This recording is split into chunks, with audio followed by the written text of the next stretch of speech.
Welcome to episode 111 of the Toadstool Boardroom for the week of October 23rd, 2024. My name's Logan Plant, and I'm joined this week, as always, by Justin Corais. Welcome to the one-iest show of the year.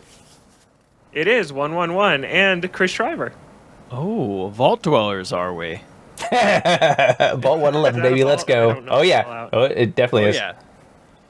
Okay, well, we're 6 away from the Halo episode then, I guess, 117. Sure. So that's an exciting number. That's when Game Pass comes to Switch. Yeah, I hope so. I hope Halo comes to Switch in 6 weeks. Finally. Like Christmas Day, they drop it. Yeah. Well, we've got an awesome show this week. We're going to talk about how Nintendo's mysterious playtest leaked immediately, which we basically told you was going to happen last week. And guess what? It did. We're going to talk about Masahiro Sakurai and the biggest plot twist of the year, and how that man is just crazy and amazing. But we'll get to that. First, I want to start with more Super Mario Party Jamboree talk. Last week was just the review embargo, so I was the only one here who had played it at the time. Now it's out in the wild. I've still been playing a ton, and you guys have both picked it up and been playing it. And Chris, as a longtime Mario Party fan, I want to hear what you think of this game first. I completely understand what you were saying about this being like Nintendo Game of the Year and like the best in the franchise history and like all of that. And I agree with you. That's it. I have nothing negative to say yet. It sounded like you were really gearing up for a butt. But No, you didn't. nope. No, That's I'm awesome. really, really enjoying it. Yeah, I think the roster's great. Oh,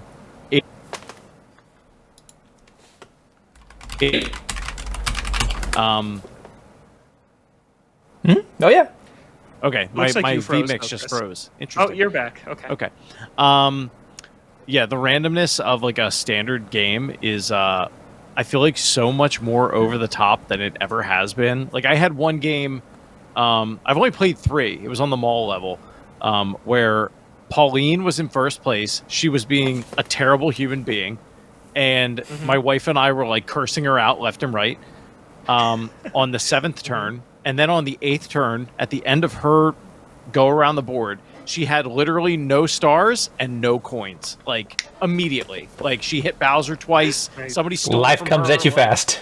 It was crazy. And there's so many moments like that in this game. Like, I feel like it's way more brutal than other Mario parties. And the normal CPU difficulty is like, it's like playing a real person that, like, would stab you in the back. Mm-hmm. Yeah, I've been playing with hard computers and definitely lost a couple of games to them. They will win. They know what they're doing, and they will win the games. Yeah, so you say it's more random. I agree with that, but I also feel like there's more that you can do yourself to turn the tide. Some of the items that are in this thing are crazy and really give you more power than I think you've had before. So, yeah, you're constantly fighting an uphill battle, but I do think you have more tools at your disposal this time around. Yeah, I think part of it is me learning the smartest use of those tools right now. Obviously, you've put more hours into it than I have. 65, which is crazy. That's a lot of hours. I can't believe how much That's I've a played lot this of game in hours. the last 3 weeks. Yeah. That's impressive. So, have you won a game yet, Chris? I finally won my first game. I've played 3. I am 1 for 3. Nice. Unlike the Mario Party tournament that we hosted just days before the launch of this game, where I was victorious both times. Both times? 3 times? You were. Both times. 2 times. Ringer. Yes, 2 times. Yeah, I was 2 for 2 You in were Mario the champion. Party 2. Congrats. Thank you. That Thank you. we ran the finale right after we recorded last week's show, and you won. It was a crazy finish. It came down to a duel between us on the final turn, and winner of that duel would win the game, and you got me. So nicely done, Chris. I was played shocked. I played a 30-turn game of Super Mario Party Jamboree over the weekend. It took That's a roughly big game. 3.5 hours to get through 30 turns on Roll'em Raceway, and it was super fun, and it was crazy. I played against my sister and my parents, and it came down to, with 2 turns to go, all 4 of us were lined up to take a shot at stealing a star at the boo that was on this board. And it was just chaos and a bloodbath at the end. Everyone had enough money and was right there, and deals were being thrown around, and my dad landed on a space that launched him past the boo, so he didn't get a shot at it. It was crazy. It was a crazy game, and investing 3 hours into something for it to come down to the final 2 turns was really, really intense, but I'm still having a blast with it. Justin, what's your Super Mario Party Jamboree experience been so far? Yeah, I haven't played as much as you guys. It's a running refrain right now that I've just got a lot of stuff I'm working on right now. But I did manage to make some time, and I've definitely got some thoughts about it. I think Goomba is hilarious. I only want to play as Goomba from now on. By far the funniest character, including the disembodied arms, and just no matter what, happy or sad, he just looks like a doofus with his big toothy grin and stuff. So I love Goomba. I was a little annoyed the first time I booted up at how long it took to get into a game. If you're gonna have let's say friends over to play, get through the tutorial before they arrive. Otherwise, they're going to be waiting for 10 minutes while you get into a game, which is, that's not a new thing. That's just kind of a Nintendo thing. Playing handheld on my OLED, it looks incredible. It is so bright and vibrant and colorful, and the action is smooth and awesome. So I love that. I did the daily challenges today, and so today was Platform Peril, Treetop Treasure, and Treasure Divers. I did the one for the ones for coins, and it was super fun. Like Chris was saying, I was just playing by myself against normal CPUs, and I had to fight. I ended up losing a star to CPU Donkey Kong, so I didn't sweep all three. Of them, I think I like them in that order. I think I like Platform Peril the most, followed by Treetop Treasure, followed by Treasure Divers. Platform Peril is one, if you don't know, dear listener, you and everybody else are just basically running across a track trying to collect coins, but there's gaps, and so it's kind of like a auto runner almost, where you can move around. And man, it desperately makes me want to do 3D Mario. It looks so good, and it's so fun to jump over those gaps and run around and collect coins. I really want that. Treetop Treasure is more of a 2D plane, but basically there's these two teeter-totters that tilt up and down based on where people are standing. So there's strategy, but around where you're going to stand and jumping up to them. It's super fun, and so I got my first couple of party points towards my battle pass, so I can keep working on contributing towards trying to unlock everything. It's great, and I, as somebody who doesn't always have as much free time as I would like, I'm pleased by how much it feels like I can quickly pick it up and play something and put it down and not have to have a 3.5 hour 30 round match to feel like I got any return on my time investment. So it's great. I firmly endorse. Yeah, on awesome. that. We're 3 for 3. Yeah, I think so. No, I mean, on that, I think what this has better than maybe any other Mario Party does is that, and it sounds cliche, but, there is something for everybody. If you're looking for, I just want to play, weirdly enough, last night, I ended up playing mini games in Pokemon Stadium 2. And, there's, a little, mini game competition mode in there. And, I was just looking around Nintendo Switch Online, and it got me thinking, man, if you're somebody that I might start doing that with this game, because there's that story mode where you can go through each map, and they're we're getting the map ready for you, and blah blah blah. Go play these mini games so we can test them out or whatever, which I think is a super cute idea, and it just incentivizes you to if you are a single player or you just have some downtime, you're yeah, I'll hop in there and play a couple games. And it feels like you're working towards something because you have that in-game battle pass that is just baked into it. It's not it's this added baked tacked on thing. It feels like it's part of the whole experience overall, which is really cool. And I love the idea of just dipping in to do the daily challenges regularly. Right. 5 minutes of your time to do, maybe 10 to do a whole set of them. You can do all 3 of them. You can do them against CPU or against other people online. So I think once they get my sea legs under me a little bit, I'll get a little bit more competitive and try and take them online. But that's perfect, because for me, I enjoy Mario Party, but I'm not somebody who grew up playing a ton of Mario Party. And the thing that I always enjoyed the most has just been the mini games themselves. When we play on a big board, usually I'm just eager for us to get to the next matchup itself. And so I'll hang out at the little party island or whatever, or minigame island, and just hit those over and over again. I think that's a perfect fit for me. Yeah, and you just touching on, you can do those with online play with strangers, the daily challenges and things like that. And that is raising one minor complaint I've had in the week since this game came out, is that I think there's just too many different lobbies to match into to do stuff that it's really hard to find players to do them with. You can play the daily challenges with people. You can play normal Mario Party with people. You can play the Bowser mini games with people. There's just a lot of different places to try and find a match, and it just feels like there's not that many people in these really, really small side modes, to the point where they throw in filler characters that they try and fake as real people. It's like, oh, Guillermo is here. I know Guillermo's a computer by how Donkey Kong is behaving. I know that is not a I know Guillermo personally. You are not Guillermo. Yeah, I know that's not him. So that's something that bugs me a little bit, is even if they were just transparent, hey, we found one other person, but we're tossing 2 CPUs in there. But they don't. They play it off like they're people with these random names, and that bugs me a tiny bit. It's not a huge deal, and I don't think that that's something I would be choosing to do that often, playing these side modes online with people. But it is just something I noticed that rubbed me the wrong way a little bit. But yeah, it's super minor. There was one other complaint that I had that I wanted to bring up, but it's that go for it, Chris. Sorry, real quick. Would you rather them not throw bots in and then you just sit in a lobby waiting to matchmake for like... No, I want them to throw bots in. Just call them CPUs. Don't give them these Okay. fake names and pass them off as real people. That's just, they're not. Yeah, they're not. Like Mario Kart, if somebody drops or if you don't have 12 people, it either just doesn't fill the lobby and you race with 8 people, or it says, this is Mario. This is Wendy. This is not your friend Wendy, this is the Koopaling Wendy. And I wish that it did that here instead. And then my other complaint, or not even a complaint, but just something I'm hoping for, is I've been at level 50 on my Battle Pass since before this game came out, and I'm racking up Mario Party points with nothing to spend them on. I want them to throw something at me. All these ideas are coming to my head, like alt costumes. Let me dress Mario in a different outfit. Give me his builder outfit from Mario Maker, or his tuxedo from Super Mario Odyssey. Like, there's a lot they could do, because they incentivize online play by giving you a multiplier of points. Chris is shaking your head. I know, I'm dreaming. They're not going to do this. They're never adding content to this game. I hope you realize that. They don't update these, and it's a bummer because I'm still playing online. It's like, oh, you get 1.2 times the points for playing online. Good job. You get even more points if you win.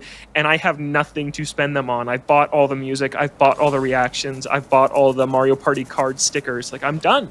But I'm still playing this, and my total's just racking up with nothing to do with it. So I'd love it if they added something for me to spend those points on, even though they probably won't. Now you're going to run into the inverse where, like, if by some miracle they do decide to add stuff, you'll be able to buy it all day one, and then you'll be like, oh, geez. Like, I felt nothing after acquiring this digital reactions stuff. to use, which I do use the reactions, then that's more stuff for me to use in my battle. So, yeah, I think that there could be some value to it. We got a note from Yo Shizzle, great name, from our Discord community about Super Mario Party Jamboree, and they say, this is actually the first time I've ever bought a Mario Party game, and the second one I've played. I picked it up because of the game night that Discord did with Mario Party 2. Since then, I've played a few online matches, checked out the single-player mode, and done some online survival challenges. I've been having a blast. My wife and I have played a few games too, which is significant since she is not a gamer. While the game doesn't have a story, I think it's just fun and brings people together. I'm having such a great time, and I'm bummed that I missed out on previous entries. Well, this is the best one, so there's no big need to go back. And if this is your first one, Mario Party Superstars collects the best minigames of all the ones that came before, so I still think that one's worth picking up if you're really super into this and you and your wife or your friends eventually feel like you've run the course on this one. That is definitely worth going back and getting. Totally agree. Agreed. Yeah. That's anything else on Mario Party, guys, or is that it? Catch the fever. Cool. I look forward to jumping in one of these game nights. Yeah, I was going to say, like, I do just want to throw out a just kudos to everybody in our Discord that, like, has been just casually throwing random Mario Party games together, like, seemingly every night. 8 in the last week. Mm-hmm. It's been amazing. Constant. Like, I feel bad that I haven't had the time to be able to play with people, and I know I'm not going to this weekend between the online test and we have some stuff going on. So, like, I don't want the fire to die out, but I know it will. Like, I feel bad about that. But it's been really cool. Like, all of a sudden, and you'll see people at random times, like, you know, maybe they've been playing for 4 hours, and then some random person will be like, oh, yeah, I didn't get to play earlier, but I can play now. And then people just be like, all right, yeah, I guess I'll do another game. Yeah. I woke up at 6 a.m. on a Saturday to play with some people on the East Coast. It was super fun. was awesome. Yeah, it's been a blast. That's really become our community's game, which is cool. Really it's the online works so well. I played one match that had really bad lag, but then that one person disconnected, so I think it was just an internet issue with them. Was that one person Odell in an Uber? Not this time. No, I did think about that though. But otherwise, it's been really smooth. It's better than Superstars online. It runs really nicely online. It's great. So, yeah, it's the Nintendo Game of the Year. This is the best one they've put out so far. So, really excited about it. Chris mentioned the playtest this weekend. Yeah, by the time you're listening to this, the three of us will have probably dove in to Nintendo Switch Online plus expansion packs mysterious playtest that we talked all about last week and the week before. And guys, what a disaster this has been. So what a predictable disaster. Yeah, I know, right? I can't decide if it was more preventable or just, I don't know. It's ridiculous. This is crazy how they chose to handle this. Now We're all in. Yeah. Did either of you, and I wanted to, I don't have the time. Did anyone read the terms and conditions? Or know of anything? I figured you would have. Is there any sort of I was curious. If you share this information or if your account is associated with any leaked knowledge, you will be banned? Is there anything like that in there? Yes, there is. Basically, they threaten to ban your Nintendo account if you share something. Okay. That's in there, and people did pretty much instantly. Yeah, because we're in an interesting situation, right? We podcast about Nintendo, and we all got into this thing. And so I've been wondering, okay, is there actually going to be a penalty, or is this just a polite kind of request from Nintendo? Please don't talk about this. But no, this is a what is it? End user license agreement that you have to fill out, and you check two boxes saying that you've read and you understand it, and the terms within those say if you share this, we can ban your account.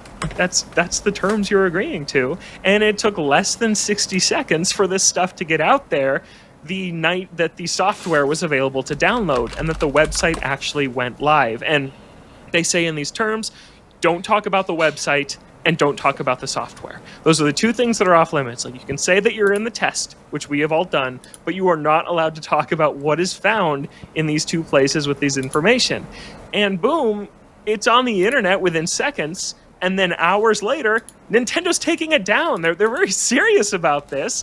And just all sides of it to me is just baffling, because I thought, okay, maybe they're not going to take it that seriously. They're expecting it to leak. But no, they're pretending like the only way to share information with each other is still on the playground, and that there's no social media out there that this is going to get to. And it took it over instantly, and now they're taking it down, but the info's out there. So now you have 10,000 fans, some of whom, like us, aren't planning to say a word, but it's public information. Justin, what do you make of all this? Well, it certainly makes for a tough reporting situation, because, on the one hand, reporting about things like leaks is, a valid reporting, but then when you're also in it, it's okay, well, how do I delineate between, this is leaks that are on the internet and this is what I'm saying in it, and which is why I'm basically just going to not touch on anything that we see or do. But it was such an obvious likely outcome that we joked about it every time we talked about this. Yeah, of course. It is if you've ever seen the picture where it's a door instead of a deadbolt, it's a little breadstick or something, or when you see the security at the sporting event where he's sort of waving his hands next to people, not even frisking them. That was the level of security that they had going into this, and shocker, stuff got through. So I don't know, to a certain extent, I think that at this point, it's really on Nintendo to understand that, yeah, you did this to yourselves. I really think they shouldn't honestly be too strict or too bent out of shape about people, because, again, they've really, we all understand an NDA. We all understand, how to follow those things, but, most people don't deal with NDAs in their lives. And so, getting really hot and bothered about it, I don't think does anybody any good. So I don't know. I'm looking forward to it, and hopefully we do. I think the best case scenario is Nintendo just saying that, okay, well, all this information is out there, so yeah, have at it, I guess. But I don't see them doing that. Frankly, I see them continuing to be very, very litigious. Right, they famously do not do. You know, Mhm. they just Yes. double down and are like, nope, now you get less. Yeah, they do not YOLO their IP. That is not their move. Yeah. Tweet a flaming chibi robo, and that's all they do. That's all they'll do to address what's going on around them. Yeah, Chris, what do you think of all this? I mean, like, there's a part of me that's like, okay, you need to load test your thing. I feel like the only way that you could have done it is to, like, have people that work at Nintendo that can actually sign an NDA and know what they're signing and, like, be held accountable. Mm-hmm. Like, that's the only way you can probably do it at scale. Maybe like Nintendo partners or something, invite them. Like there are other ways they probably could have handled Yeah, this. I mean, even stuff like that leaks all the time. Like, Yeah. like if you've ever been, I will say, not to be that guy, but if you've ever been to a press event that has like a lot of influencers there, you're pretty much like, yeah, this is leaking immediately. This is not going to be guarded in the slightest. Yeah. And like if they really wanted to safeguard it this much, they wouldn't have made it public. Like to that point, like they had to have known that this was going to happen. Otherwise, they would not have done it. They are not that stupid. There's no way. Like, but you almost hope that, in my eyes, in their eyes, they see whatever this is as like some major, massive, we can't miss type of thing. And we need that core Nintendo fan to be backing it. Whenever, because right now, and I'm not going to get too into what it is, but like the, what if the characters in it are definitely placeholder characters? I'll say that. I think that's fair, right? That's in I have the a nice idea. I don't know. Yeah, I'll just say that. I don't know if And I will say again, but to whomever is listening to this, Mr. Lawyer, sir, we are recording this before any of us have been in the program. None of us have been in there. We haven't seen anything that's in there. Yeah, as of recording time, it is not live. So this is a mix of conjecture and what we found online. But like, what if the real test is a psychological test just to see how quick and to what extent stuff leaks immediately, and the app is just a red herring for that? Yeah, that's my theory. Yeah, I like that theory. That's my tinfoil mushroom cap theory. Yeah, but Here's no, but the idea being, you want your core audience like to be in on it, and like how do you do that? You do exactly what they did. You limit how many people can get in and when, and it's all time gated, and like those people are there for a reason. My theory is this, and again, this is based solely on the leaks. I'm not even going to go into detail of the leaks. We don't talk about that stuff here, right? We never do. All the Pokemon stuff leaked last week. We didn't really talk about it. Same deal here.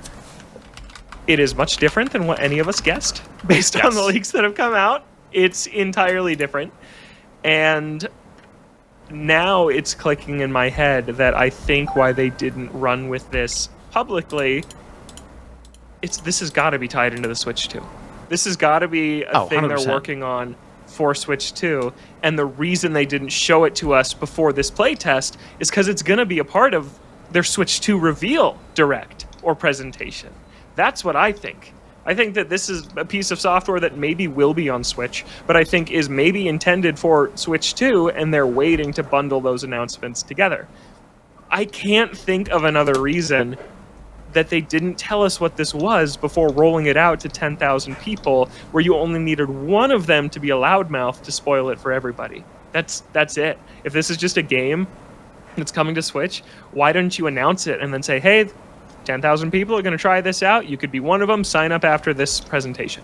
I can't think of a reason they didn't do that. The only other argument that I could make is they've never made a game like this at this scale. Like, as far as the requirements of the infrastructure requirements that they need for this to work, they have never done it. That's the only other reason that I can think of. So that is Nintendo's Mysterious Playtest. It starts the day we're recording this, and that's public. We already knew that. But yeah, you're not going to hear a peep from us about it again. I don't think we're going to talk about it again. They asked us not to. We all agreed not to. So we're not going to talk about it once we've actually gotten in there.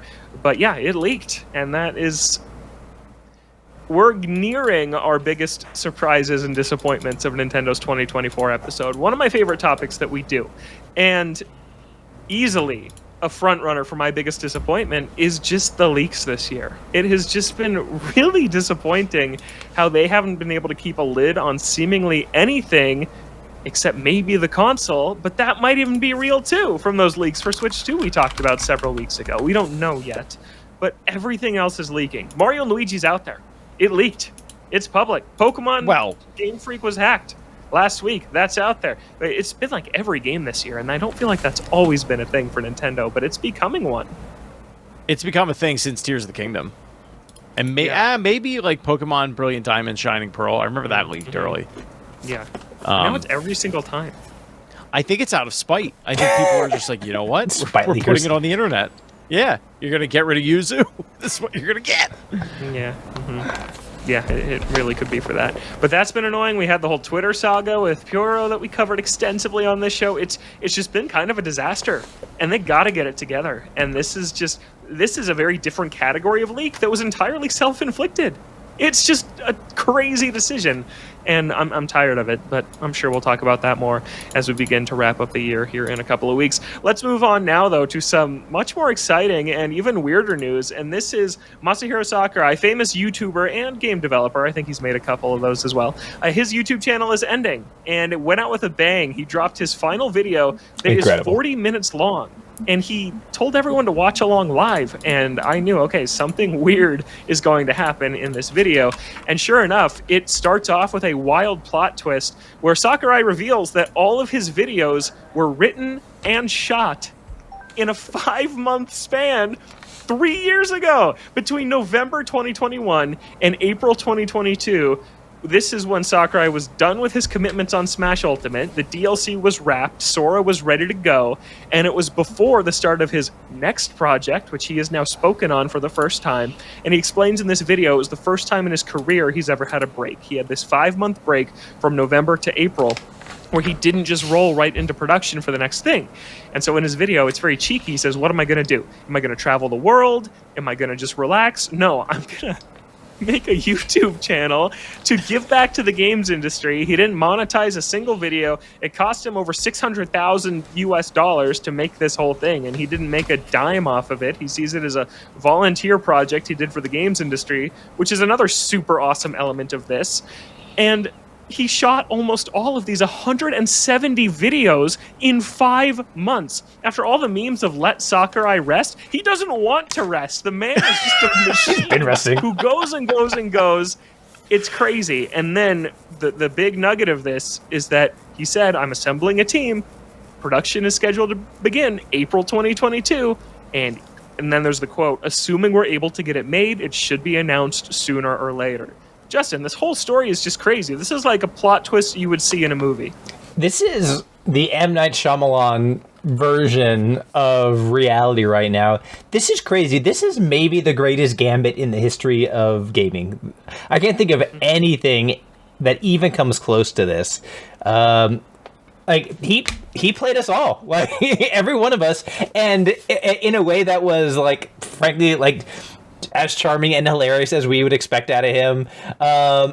He's a madman, an absolute madman. And just the idea that, like, you know, I don't know about you guys, but I definitely had it in my head that, like, you know, he was between projects and, like, doing this in, like, to fill out the time.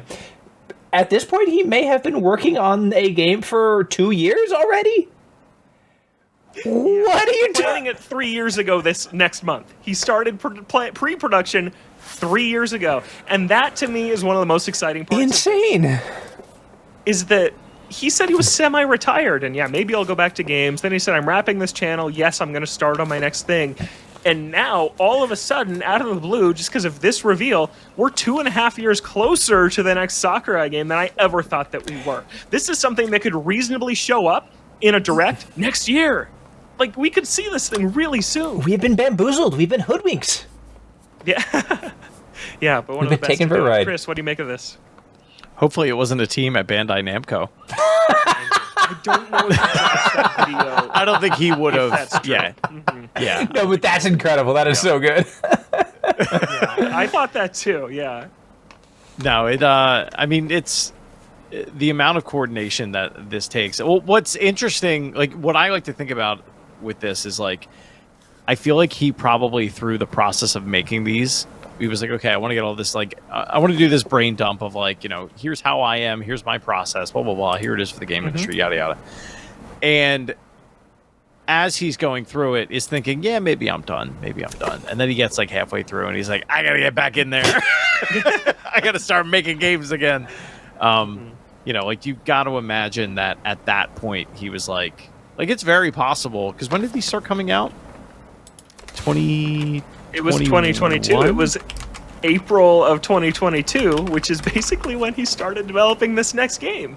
It was weeks before we started the boardroom because episode, or maybe it was in the middle of it. It was like episode 7 is called like "Teach Me Sakurai" or something like that. Yeah, Teach Me Daddy Sakurai or something like that. Yeah, so it's basically the entire history of this show. Sakurai's been secretly working on his next video game, and that's just super. I love that. Yeah. So what is it? Is it Smash Brothers? We're gonna find out in like an hour. Yeah, right. Oh no! You think so? That's why he came out today. That's why I had to let that info out. What if it boots up and he's just like, "Hi"? Oh my god, we boot into an intro message from Sakurai. Yeah. Thank you for joining me for my new blah blah blah. Hello, I made this video 2 years ago. Yeah, this game's been finished for 4 years. Here you go. Please test it out now. Yeah, but all we know about this game is that in July of 2021, Sakurai was approached to write a game proposal, which he, quote, finished at lightning speed. And then he said, if we get it made, it'll be announced. And so I did some digging on this, and Sakurai has written the proposals for all of his games, including Smash Brothers. So even if Nintendo knows they want a Smash Brothers, they still approach him to kind of draw up the concept for it. So that tells us nothing. All it tells us is that we are going to bet Nintendo. There's a 99.999 to infinity that it's Nintendo. I don't see him working with someone else at this point. Approached him to write something specific, and that's it. Justin, do you think it's Smash Brothers, or do you think it's something else? That's a tough one. I think it's something else. I do. Okay. That's where I'm staking my money. Yeah, I could really see it going either way. I really am on the fence. Chris, where are you at? I think it's something else. There's a part of me that has to believe with all of the partnership that occurred with Bandai Namco on Smash Ultimate, and just what Nintendo's been doing with just like, we've talked about this before, but training like a younger generation of creatives on like to carry the mantle, carry the torch, and that it's very possible that like he may be a consultant on a future Smash Brothers, but I got to imagine he also would want to do something else. Like he's too creative of a person, and every time he talks about Kid Icarus, he's like way too excited. So not saying that I think it's even that. Yeah. So it's Kid Icarus is what you're saying. It's either that or it's something completely new, but I don't think it's Smash.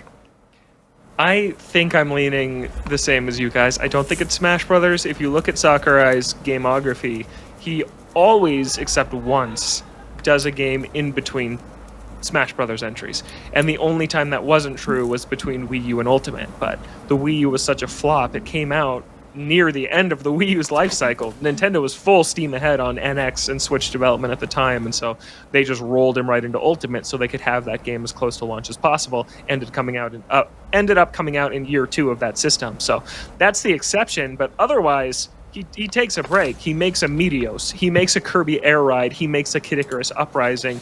He does these things that are all very much Sakurai games, like we talked about. He's like a movie director who does blockbusters and then makes one for him. It's like one for you, one for me. Here's my Marvel movie. Here's my art house project. And I think that he's earned that stature in the industry. So yeah, I hope it's something different and weird. Either way, it's a win because he makes amazing games, and I can't wait to see what he does. Because if it's Smash Brothers, I mean, yes, we're getting a new Smash Brothers with Sakurai at the helm, something we didn't know if it was going to happen or not. And if it's not, it's a new Sakurai directed game coming out on the next Switch. Like it's a win-win. And like we talked about on episode 100 of this show, he is probably my favorite creator at Nintendo. I just love the stamp he puts on his games and how they're unabashedly Sakurai games, no matter if they're an on-rails third-person shooter or a 2D platforming fighter. They're just Sakurai games, and I can't wait to see the next one. I think there's some franchises like Kid Icarus that Nintendo maybe approached him and said, hey, do you know how we can revive Star Fox? Do you know how we can revive F-Zero? And maybe Don't that's do that. what this is. Don't do that. No, you don't, Don't give him hope. think so? Don't give me hope. Don't do that. Sakurai directed Star Fox. It could be like the second good Star Fox game after 64. Stop it. It No, could be great. it won't happen. Yeah, I don't know.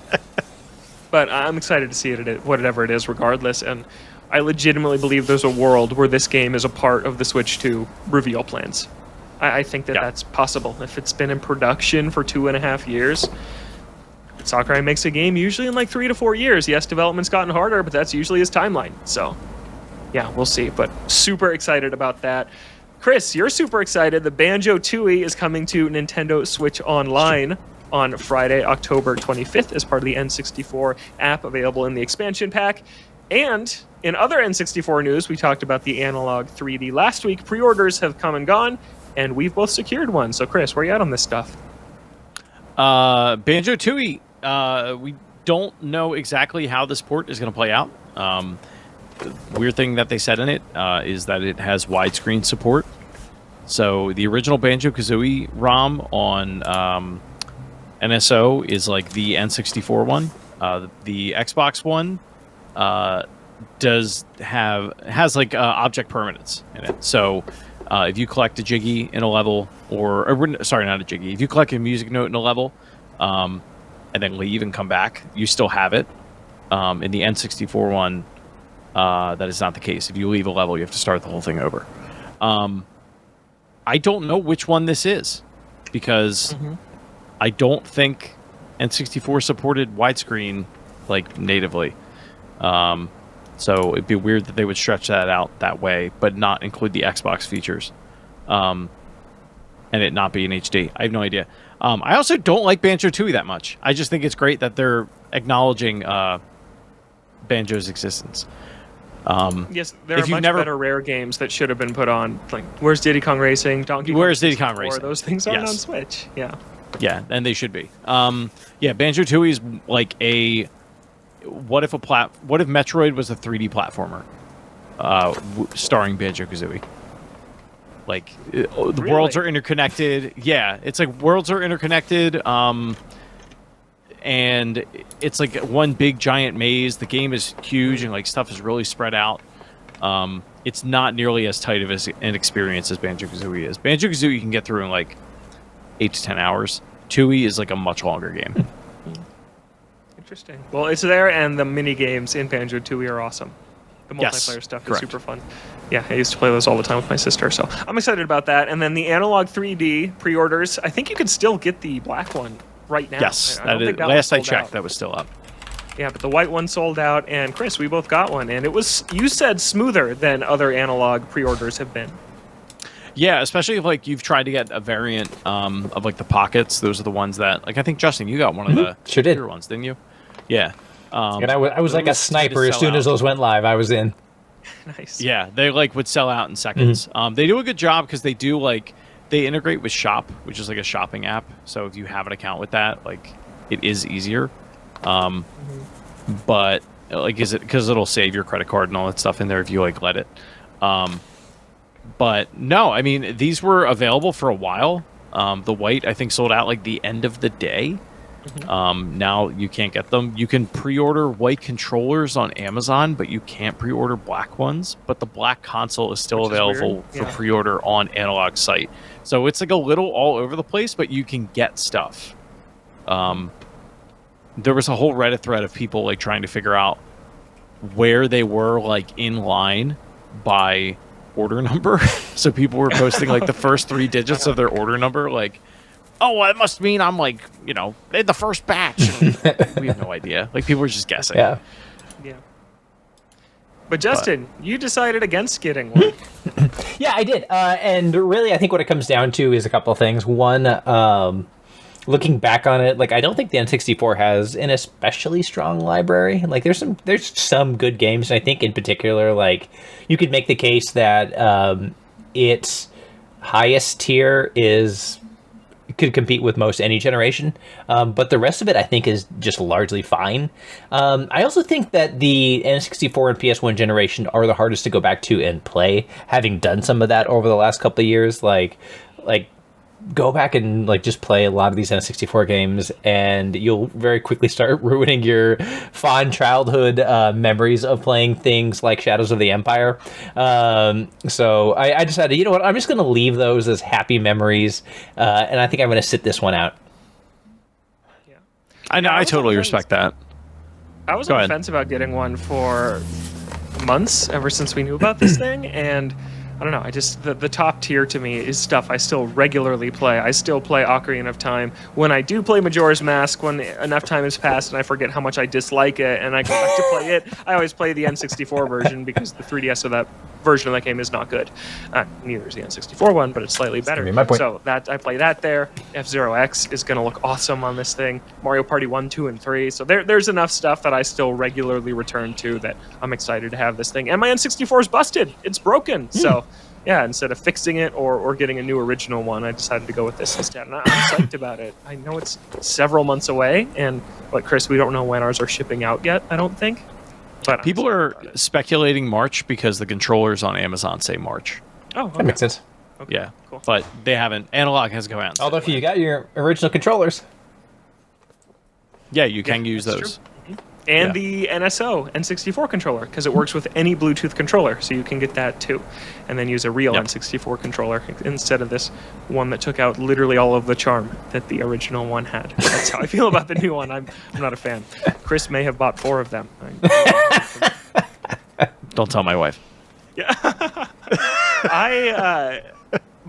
Chris had to save me for purchasing this thing because I tried to pre-order it and it was just my card was not letting it through, even though this pop-up kept coming up from my bank in the browser that says, okay, we texted you a code, please plug it in. I did that 3 times and then it's not working. So Chris saved me and pre-ordered one for me. So thank you very much for that. And then while I'm on the phone with Chris planning this purchase, I get a call from my bank that says, hey, did you just try to spend like $900 at this random website? Because I put the order through like 4 times because it just wasn't working. And it was like, yes, that was me. That's all good. So shout out to bank security, but it almost kept me from getting the Analog 3D, which apparently is an issue you said you had with them, Chris, which I get it. It's like a very niche website to be spending hundreds of dollars on after never visiting it before that day. That was the first time I ever bought anything there. I don't know enough about them, but like I wonder where they're registered out of, because it's not like a .com. I think it's just like analog.co or something. Like it's a weird web address. Yeah. Yeah. So I'm sure that sets off some red flags too. Yeah, it's like, this is my offshore account that I'm right. sending some. But I've never had a problem, purchasing anything from them or, anything compromised that I'm aware of. Yeah. But no, like Justin, to your point earlier, like there is, that library, I have had like a handful of games that on the N64 that, I've gone back to, like infamously GoldenEye. I feel like a lot of people have gone back to that. that's pretty rough. If you're somebody that's it's a rough experience. And if you're somebody that's on the fence about this, like other than the handful of games that there's quite a bit missing on NSO, but like I was going through the other night, there's a lot on there now as far as the N64 library is concerned. Yeah, you can. That was one of the things that when Logan and I were talking about it that I mentioned to him too, is like the ones that are worth playing are largely available. And so it's like, right. Even if I want to play something goofy like Winback, I can go play that now. Like it's a pretty deep library, and like, I suppose it would be fun to boot up an original version of Turok until you realize that the draw distance is about 4 feet in front of your character and everything else disappears into the fog. So like, I don't know. I know F-Zero X on NSO doesn't really have fog. It doesn't really look like the original one does. And when you play F-Zero X on N64, it is all fog. So I'm excited to see those 4K fog textures. So excited That's for the fog. the game I'm going to usher this thing in with. That's the weird like other side of this is like if you're an emulation purist or like you're just like a purist of like retro gaming at heart, like a lot of people look at NSO and they're like, it's just not, it's not as close. Yeah. It's not missing foggy assets. enough. That's totally true. It's not foggy enough. Yeah. Which is valid. Like, if you do want that original experience, like, this is... I do think this is that unambiguously the best way to get, like, the original experience in a usable package nowadays. Interestingly enough, though, no DAC support. This thing will not be playable on a CRT. Yeah, that's weird. Which That is interesting. all of their other... So, not to get too into it, the Pocket was supposed to when it launched, and they still have There's not a dock added for it. that. There is a dock port. I have There's the a dock. for the Yeah. Pocket, Yeah. yeah. And like I myself among them, like the analog community, like everybody was pretty much like banking on this happening, and I don't think it's ever coming. And people are like pretty upset about it, and I think analog I don't know if they're having trouble figuring it out, but yeah, they're not supporting it on this device. So like if that's something that you're interested in, I would look at the Mr. Project. I would not look at this product.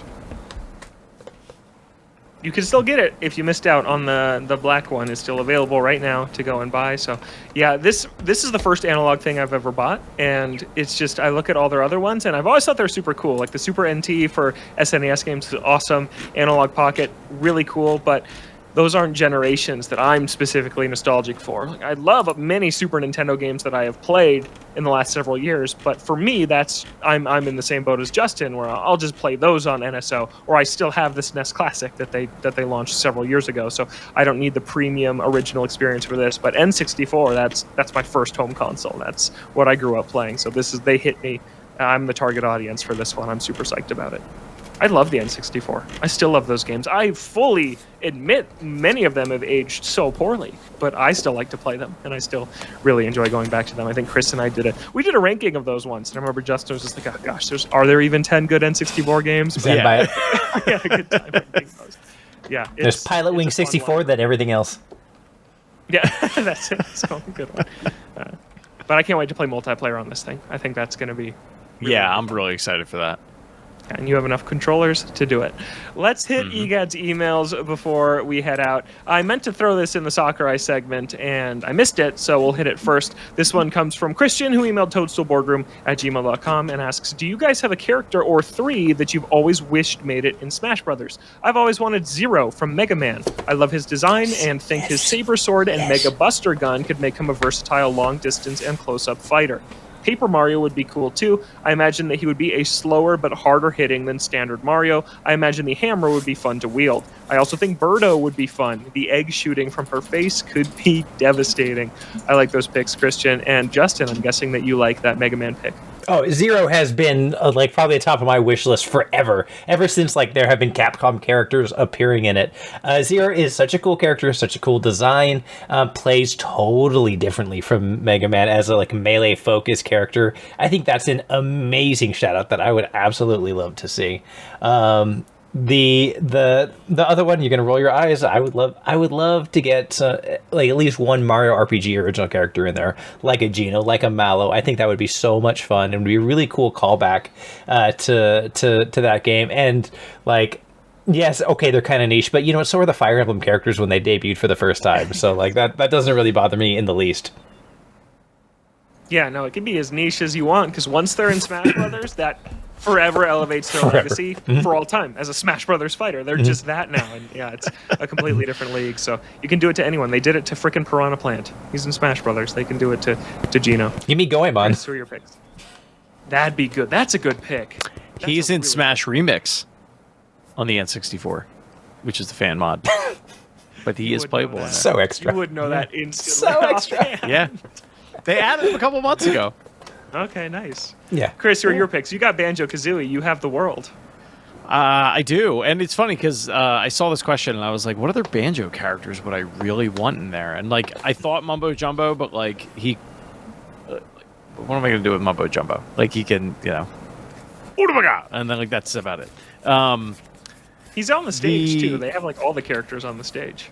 Yeah, they like cycle through them. I don't know. I like mine are so like Reddit posty. Like like everyone's rolling their eyes at their screen. It's like Master Chief. I want Goku. I want who's the other one? Rayman. I wanted Rayman so badly. Like Rayman, Spyro. Was that fake Crash. leak that never came true? Mm-hmm. Yeah, I was very excited for Rayman in Smash, and he never showed up. I think a Rabid would be. I was gonna say, does Rayman mean we'll also get Rabbids? Yeah. And if we're going deep into, don't hate that. If we're going deep into Ubisoft, does that mean that we also get like Altair or something? That'd be weird. Yeah, that would. Be weird. He's just everyone has to stand around him and wait for their turn to hit him. His up B just has him land in a pile of hay. That's good. Yeah. Chris, you said we'd be rolling our eyes. I agree. Master Chief is the one for me. I just think they've done such a good job capturing so many different corners of video games, and they don't have like a first-party PlayStation character, but they have Cloud and they have Sora, and that's pretty close. Like that really covers the PlayStation base, and Xbox is just entirely missing. And yeah, Smash Brothers is primarily Japanese characters. There's exceptions like a Banjo-Kazooie, but you have to be pretty special to break in as a Western character. And part of me's fine with that. It's cool that it's largely a celebration of characters that come from Japan, but Master Chief, come on, that would just be so cool. And he'd fit right in, and it would be awesome. And yeah, he shoots things and is violent, but Halo's so cartoony and goofy and ragdolly, it would work so well. He doesn't have any more guns than Solid Snake does. Yeah, exactly. Yeah, another PlayStation rep. Yeah, exactly. Yeah, and I don't know if you guys recall this, but there is some precedence of them as guest stars in Fighters. Dead or Alive 4 had a unlockable Spartan character. A Spartan. In fact, the very first time you got to see a Spartan on the Xbox 360 was as an unlockable character in Dead or Alive 4. Cool. She had her throw was great. Like if they put the Chief in, I hope they would do this throw would grab, stick a plasma grenade on him, and then throw them. It was so funny. Awesome. Yeah. Awesome. That was such like a huge moment. Oh yeah. Wow. It looks so good. In HD. Yeah. Yeah. Like seeing a Spartan in HD for the first time. Yeah. I was feeling really Halo nostalgic this week, and I went to Hallmark and I bought the. You got the ornament? Master Yes! Chief ornament. Nice. It's so nice. Oh man. The Halo Combat Evolved. I might buy it. Cartoony, bright green look. It's awesome, and I've just been really craving Halo lately. So yeah, he's the pick. He's the one I thought I was gonna. What was that? Justin? So we should play some Halo. We should. Yeah, we talked about it last week after the show, and we're talking about it again. Yeah, it's totally on the brain. And when I woke up for the final reveal that ended up being Sora, I was convinced it was going to be Chief. I thought that Finish the Fight was going to be the last character to be added as Master Chief. I thought it was going to be super cool, but it was Sora, who I couldn't care less about. But honestly, the Halo brand could use the rub from Smash Brothers right now. Yeah, yes. Seriously. Yeah. Now they'll wait for the that Unreal version to come out like 10 years from now. Yeah, 10 years from now? I think 2 years from now. But that's not for this show. Yeah. Put Halo on Switch, then I think it's a guarantee. I think if they throw Halo on Switch, then, I don't know, I feel like Microsoft would say yes the second soccer. Oh, they would love it. It's a Nintendo. Yeah. 100%. They would say yes today. It's them choosing not to include him. He hasn't gotten the invite yet. It's not the invite's been turned down. So if they can strike some sort of deal to get Halo Master Chief Collection on Switch, and then they promote that, it'd be perfect. It'd be perfect for this. So he's my main pick. Astrobot is the only other one. Oh, nice. Astro would be fun. Yeah. Shadow the Hedgehog, in keeping with the new game that just came out. Mm-hmm. Ooh. Amazing, by the way. Amazing video game. Shadow Generations rules. I finished it, and it's the best Sonic game ever. But anyways, I didn't play it on Switch, so I didn't bring it up on this show. My other pick's Phoenix Wright. That's the Eternal. I want him. He's in Marvel vs. Capcom 3, but he's a joke character in that. And he's terrible in that game. He's so bad. But you could do it. You could make a moveset with him that was fun.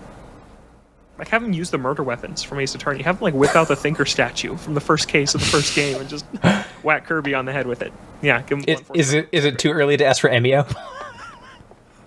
I could see that. I could see them pulling that in the next one. Yeah, have there been any other new IP or new characters? Oh, and then my last one is I beat the drum for this all the time. Who'd you say? Ochi. For Oh, Pikmin. that'd be really cute.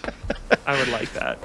I've been beating the drum for this forever, since this show started and well before. The Zelda representation in Smash is so terrible. It's awful. Weird Mario, how little there is. Yeah. The Mario series gets a new character in every game, usually 2. We got Piranha Plant and Daisy last time around. We got Rosalina and Bowser Jr.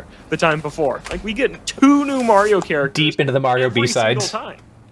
Yeah, exactly. Wario and Diddy the time before. Bowser and Peach the time before. Every time they had at least 2 Mario characters.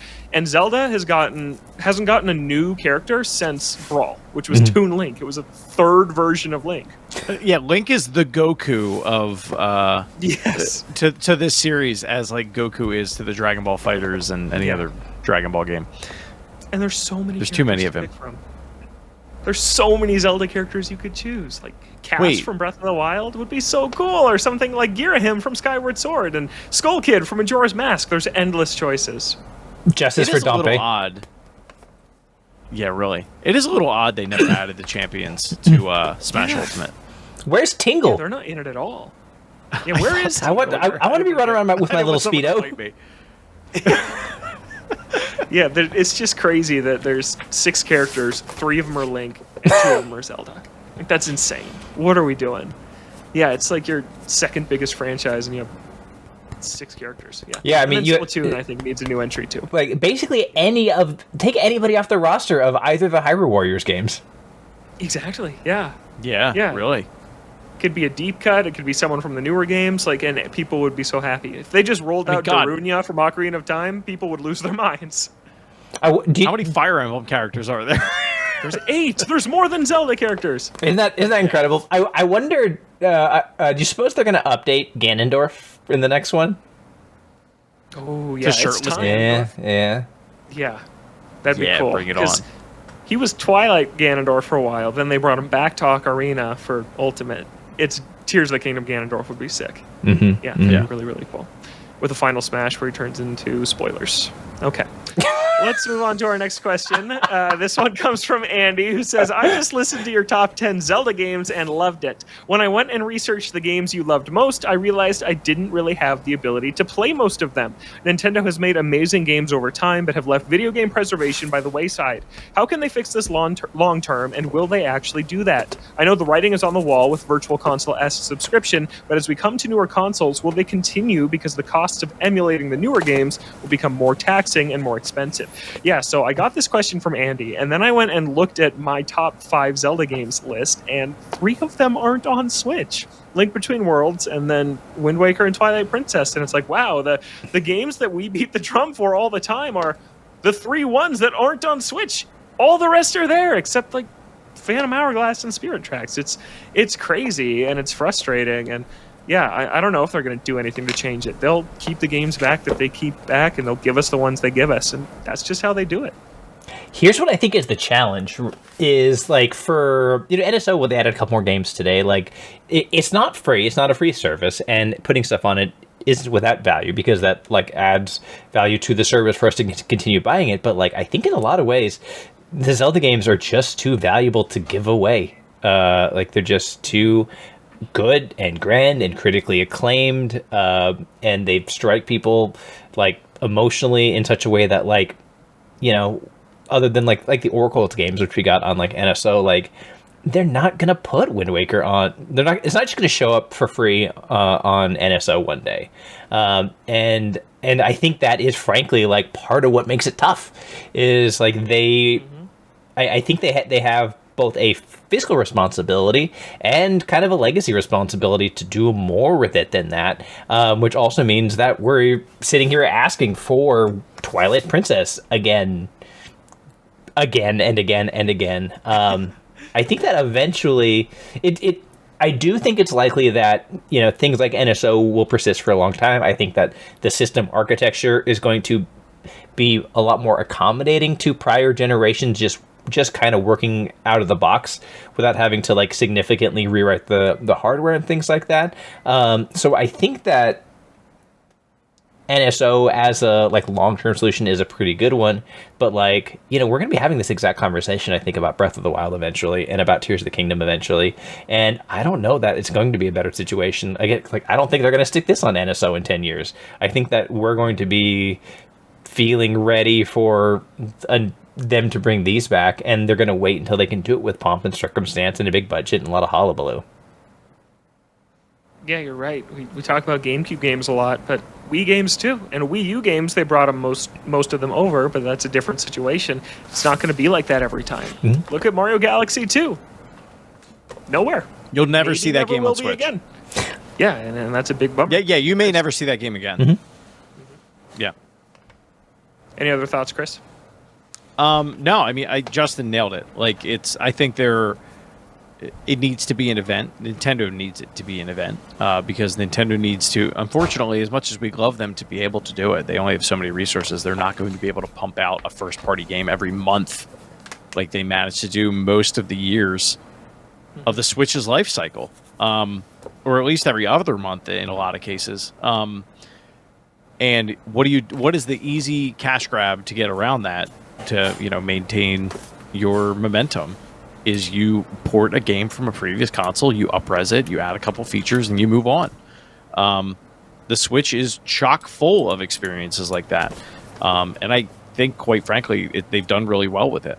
I think the line is GameCube. Like, we've seen those ports. We've seen Mario 3D All-Stars. We saw Pikmin 1 and 2. You know, like, I think if those sold well enough, they're going to continue to do things like that, or they'll be like limited runs. Like, I don't know if they're still printing Pikmin 1 and 2 physical at this point. Like, I know it's still available digitally, or Metroid Prime Remake. Like, you know, that was a huge deal when that happened, because of the legacy behind it. And you have to have that, like, there's a concept I heard recently called which I suffer from, historical nostalgia. I wasn't a child of the 80s, but there's a lot of NES games that I have a lot of respect for and really love. And when people told me about them, I was like, I have to go back and experience these things. And now you're having the current generation with their parents going, yeah, I played Mario Sunshine when I was a kid. You know, you have to experience this thing. And people are willing to pay for it. I think a big one this year was Thousand Year Door. That was one people have talked about for decades now, and it finally came out, and a lot of people got to play it for the first time. They're like, yeah, this is that great. And yeah, you're right, Chris. GameCube is the line. That's the ones they still want to sell you. Those are the games they still think they can put a price sticker on, not throw in a subscription, and people will pay for. The results on that have been mixed. Metroid Prime did not sell that well. It was $40. Is that a Metroid problem? Is it a remaster problem? I don't know the answer. Pikmin 1 and 2, I don't know off the top of my head how well that sold, but even Paper Mario, a game that received critical acclaim and has had this legendary status for years, it did not move the needle as much as something like Mario RPG did. Is that because Mario RPG launched in the holiday season and launched 6 months before Thousand Year Door, and people didn't think they should buy 2 Mario RPGs in 6 months? Did you say it's a better game? And it's a better game. Okay, well, I don't know about that. But so here's the real answer. Here's what's going to happen. The way that you will go back and revisit these things is in 20 years you're going to buy the analog Waggle, which is how you play your original Wii discs again. Yeah, it could be. Yeah, I would not buy that thing. No, a lot of Wii games I don't know if they'll ever bring back, but Switch games, they are in a place where these are games that it's a interesting thing you brought up, Justin. Like, how do you play Breath of the Wild in 20 years? I don't know. Is it like, oh my God, Breath of the Wild, you had to be there in 2017, and they're bringing it back, and everyone's going to play this for the first time who wasn't alive back then? I hope it's not that. But it'll probably be that, just knowing how they've been doing it for a long time now. Unless they do like what PlayStation's doing, and I think the PS6 is going to play PS4 games. I do. I think so too. Think that this is. I think it has to. I think the post PS. Yeah, because that's the only way they'll get to double-digit games. Yeah, it's all it'll play. Yeah, I do think that, like, for a lot of these, I think PlayStation like made a very clear line of like where compatible hardware starts, which is post PS3 because the PS3 sucked and its architecture was really weird with its strange processor. And like Xbox has basically done that the entire time. And I think everybody's kind of hoping and assuming that the futures on the Nintendo console will be like that. And I think that would be the best case scenario. Would be that like we have just long tail backwards compatibility forever going forward. But I don't think you can rely on that. I think you can for the next generation. I don't know, like at some point that the hardware outruns like what came before it by so much that like you can just do it with software and it doesn't matter. Like eventually, like the PS3 example, like we're at a point where you can play PS3 games on a PC and be fine. But we weren't at that point 10 years ago. Yeah, it actually took a really long time because it was such a pain to emulate that hardware. Right. So crazy. Yeah, what a misfire. That's still wild to me. Terrible console. Some great games, but a terrible console. Yeah. Great games, terrible console. Yeah, like the Wii U. I think that's the Sony motto. Yeah, will we ever see Wii U games again that like they weren't able to bring over because of the 2 screens? Like Nintendo Land, is that game just gone forever? Probably. I'd love to. Man, Nintendo Land rules too. It does I think the next console is going to have 2 screens. I do not subscribe to that. Yeah, I do. I don't. The only way I see it is like, let me use my Switch as my second screen. But I still don't think they're going to do that. We'll see. We got to do an episode where we predict like the name, the price, the release. Oh, we have to. Oh yeah, we have to. We just have to completely embarrass ourselves. Yes, let's do it. Yeah, let's do it. I'm in. I'm so in. Predict the launch date, the launch game, the name, the price, and some key features for the Switch 2. And we're going to talk about it next week and just make fools of ourselves. It's going to be so bad. Super fun. But I want to get Justin out of here, so that's another episode of the Toadstool Boardroom in the books. We're a weekly Nintendo show here on Thursdays, noon Pacific, 3 p.m. Eastern on Spotify, Apple Podcasts, whatever audio service you like to use with a video version over on YouTube. You can follow the show on Twitter at ToadstoolBR. We should set up a new Blue Sky account for the show. We should. I was thinking that. Everyone's migrating over. Justin, who has been testing the waters, finally migrated over to Blue Sky. Where can people find you? Yeah, you can just search for my name, Koreas, on Blue Sky. You can also find it on the sinking ship that is Twitter. And when Logan says "get me out of here," I don't think it's because he's trying to kick me out. It's because I told him I've got a lot of projects I'm working on. So I've got a couple pieces I'm working on that I can't talk about yet. One of which is a review for a game that will be on Switch, so I will be able to talk about that on the show as soon as that's ready. But that's I think another 2 weeks before I can get into that. And then another one for a VR project that you might be able to guess about. And so you can't find me anywhere for a while, but eventually you'll see those things go up. Find Justin in the VR headset in his living room. Mm-hmm. Does your family what do they do when you're playing VR? Like, where are you? They mess with me for sure. Yeah, no, it's terrible. I'm terrified the entire time that either somebody's sneaking up on me or I'm going to turn around and like clothesline somebody without meaning to. That's great. Chris, where can people find you? You can find me at Shrives93. I am also on Blue Sky. I just re-downloaded the app on my phone, so I'm getting back into the game there. Nice. Yes, I do plan on making a Toadstool Boardroom account there. Don't take my handle. I should do it. You should do it right now. This call. No, I'm going to do it right now and sell it to you. Yeah, thanks. Appreciate that. I love that you think we're big enough that someone would steal that from us to try and get I can see somebody doing it. I can see like Odell doing it just to troll. Yeah. Be like, oh, you want it? Yeah. In fact, I think I'm going to get his name on Blue Sky now. There you go. Yeah. We should. Are we going to call it Toadstool BR, or can we switch to Toadstool Boardroom? Because that's much better. Because I always just think of Battle Rifle, like from Halo, when I say Toadstool BR. What about I think there was a character limit on Twitter. I think that was why I did that. There was, yeah, but I don't Let's find out. Yeah, if there's not a character limit, we can change it. But now you're going to have Toadstool Boardroom, Toadstool BR, and I think not that we use Instagram, we have an account, but oh, nice. Okay. I think that's Toadstool BR too. I could probably change that one though. Well, you can find me everywhere at Logan J Plant. That's on Twitter and over at Blue Sky. And I'll be having a column go up on IGN this Friday, which is my 5 best guesses at Sakurai's new mystery project. So I've been excited thinking about all of that. And also, I'm playing Mario and Luigi Brothership, and I'll have a preview on this week's episode of Nintendo Voice Chat with a review to come in the coming weeks. So yeah, go check that out as well. But for now, that's all the time I got. I got to get back to playing Animal Crossing New Leaf on my Nintendo 3DS. Thanks so much for listening. Have a great week. We'll catch you next time right here in the Toadstool Boardroom. Boardroom off.